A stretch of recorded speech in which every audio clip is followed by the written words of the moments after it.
Good afternoon, ladies. Thank you for joining me this Tuesday afternoon. I hope you had a wonderful Christmas and a very happy New Year. We are jumping in here in this new year, getting going with back on doing these live trainings. However, there is going to be some change to them in this coming year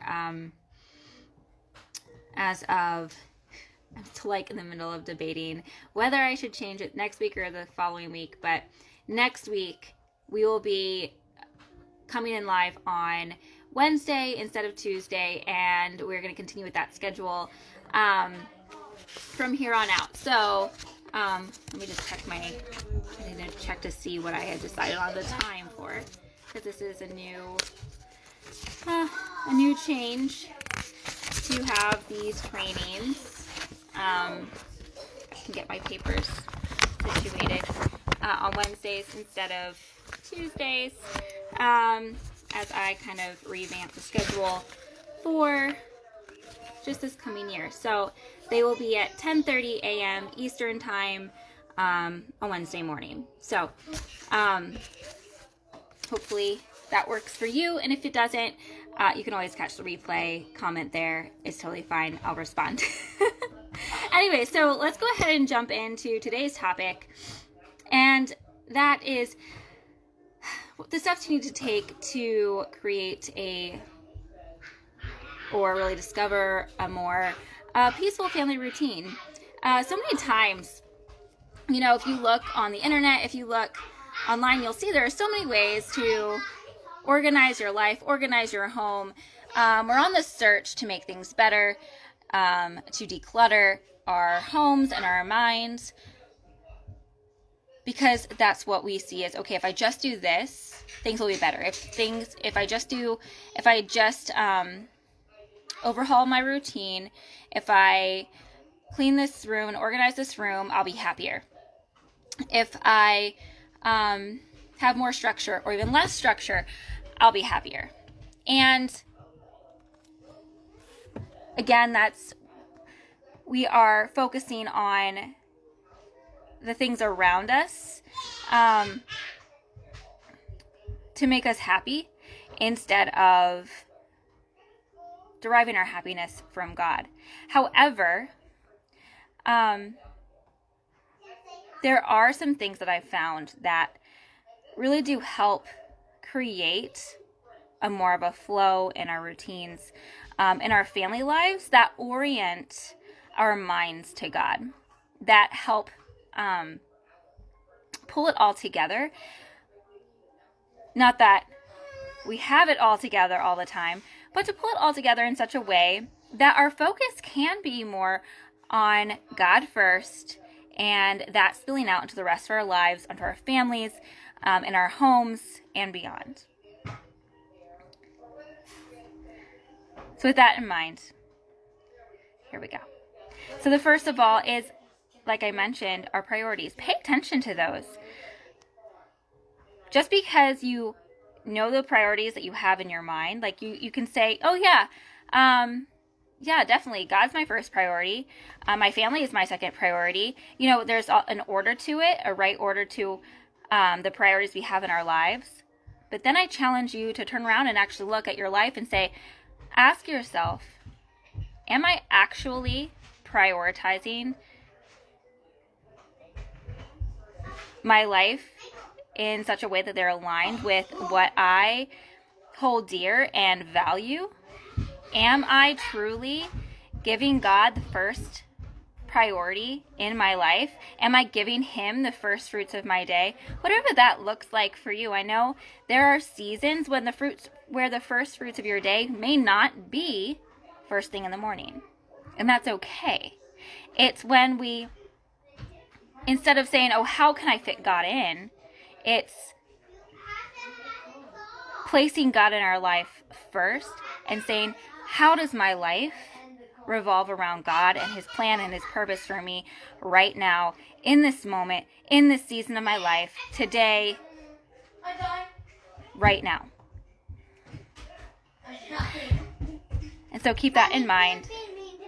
I'm so sorry. I think you'll be okay. Also, take a look, just take a step back and notice your rhythms and your patterns that you already have. There's a thing that you can do. Okay, well, what do you need to do to work it out, bud? There are rhythms and patterns in our lives already, right?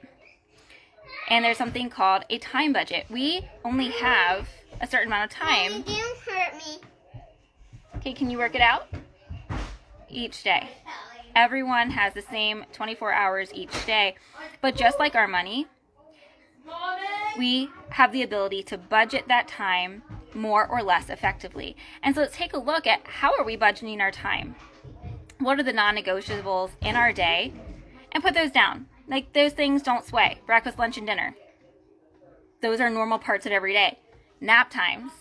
Those are important for the welfare of our children. Those other things, if your work schedule, if you work even outside the home or even at home, how is that, where is that place in your day? And how can you make sure that you also, understanding those rhymes and rhythms and understanding how each piece of the puzzle fits together helps you create those boundaries that you need to be present during the times that, to your children, during the times that you're not supposed to be working. Because it's so easy to say, oh, just another 5 minutes. I'm going to finish up this email. Or, and then it ends up being another 30 minutes or maybe even another hour. Understanding our current rhythms and habits help us to then be able to properly put in those other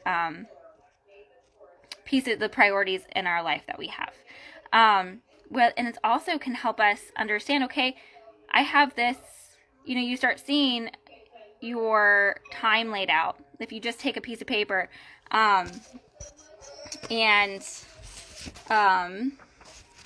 let's see if I can, I'll just use this. I think. Take a piece of paper like this, and it has the schedule. There's 6 o'clock here tonight, 6 a.m. to 9 p.m. on this one. And then you see on this one, I've actually put in some of those times that are non-negotiables. I'm not fully finished with that one, but just starting to plug in those times. And it doesn't mean it has to be rigid. This just gives you an idea. It gives you a picture to look at instead of carrying it all up here, because there's so much on your mind as a mom. It's just like a brain dump. Like when you have everything swirling around your mind, when you put it on paper, it's much more easy to sort through it and prioritize it. Same with your schedule and with your routine. If you can put it down on paper, even just once, not that you're going to look at it every day and say, oh my gosh, what's my schedule? What am I supposed to do at 10:15? That's not the point. The point is to have an understanding of how your day flows so that you can be more intentional with your day and with the time that you've been given.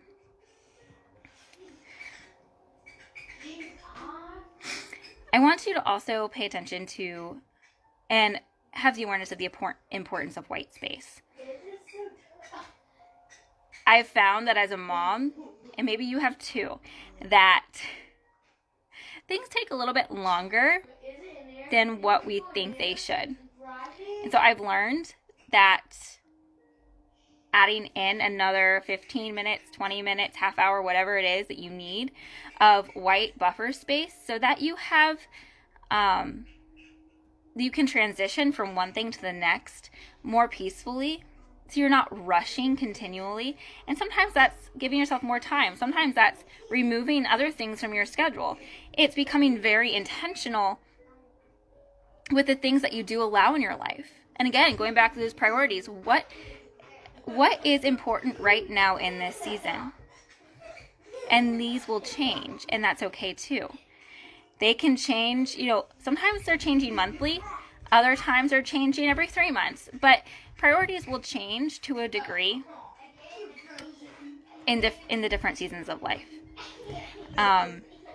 Right now, getting my kids to school is a priority. When they were younger, I didn't have to go anywhere.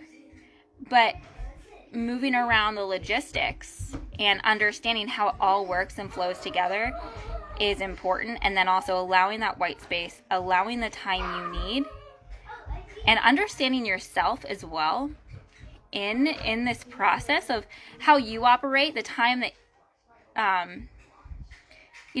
how you feel and act under pressure. Maybe that gets you going faster and you don't need as much white space or buffer space. But maybe you're one who really crumbles under pressure and need a little bit more buffer space. And there's not a wrong answer.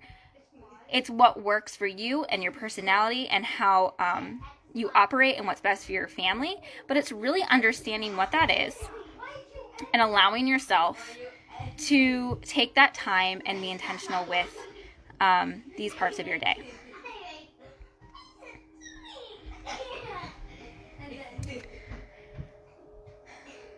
And then again, plan for those priorities that you have. Put them in. Go back to, okay, making God first priority. What am I going to do? And sometimes if you want, you can say exactly when you want to have that prayer time. Or you can say it's going to be in the morning, or it's going to be in the afternoon if you prefer a more loose schedule or routine. Say if you're a family, you then can see where those openings are. You can see where, you know what, I could go and build this Lego creation with my son in this hour after school. I'm just putting something out there. But you're able to start to see where things fit in. For me, I've been looking at this myself. Just this week, we got back, had a great New Year's with my family, and started this week refocusing, resetting, after the craziness of the holidays and everything with my grandfather. And it's really good and important to sit down and have that time to reset. And so what I've noticed I was like, I've been really wanting to have some little bit more one-on-one time with my kids. And right now, each of them has a privilege day. We have 6 kids and one of them is still a year old. So really 5. So they each get a day of the weekday. My oldest gets Monday. My 5th child gets Friday. And I was really trying to, get creative and think, how can I spend a little bit more time or talk with them and have a time that's a little bit more special that's set aside. And I realized that, it might not be going somewhere and grabbing a muffin and coffee or something. But what I can do is I can invite them into the kitchen with me during dinner time. I can invite them to help me if they want. Or they can just sit on a stool. But they have my attention as we're making dinner together or as I'm making dinner. They can talk to me about what they want to talk about. They know that time is for them. Their special time to have with mom. And so, think about other ways to get creative with the time that you do have. And again, don't be afraid to be willing to be flexible and adapt, because the seasons will change. And sometimes the hardest part is that change, because we like to be comfortable. When we get into a good rhythm, it feels good, but it will change. It is going to change. So set your mind up for that reality, that truth, that childhood is a constant state of flux. Motherhood is a constant state of flux because our children are actively growing. We're actively forming them in this time of their lives. And I know everyone says it goes by fast. And right now, like even for me, my oldest is 10 and I still have a 1-year-old.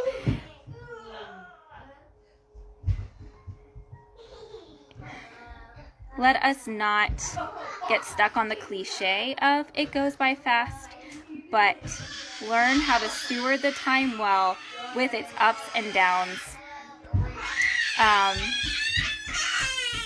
Hold on, come here, buddy. Throughout the day. Daniel hit me. He hit you. Did you tell him? Did he say he was sorry? He didn't. You want to go tell him that he hurt your feelings and he hurt you? Or do you want me to help you in just a little bit? Okay. And then one final thought on this is, in all things, as you're planning your day, as you're really discerning through your priorities. Hi. And Why? hey, you need to be quiet now. What are you doing? I am talking to my girl friends. What What are they? doing? Well, you can't hear them right now. I'm the only one with the microphone.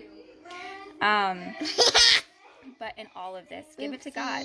Ask Him to bless it. Ask Him to help you discern the priorities that you need to focus on in this season. In each day, ask Him to help you focus on doing the best things. This time of year. And it's because it's not about doing Matthew.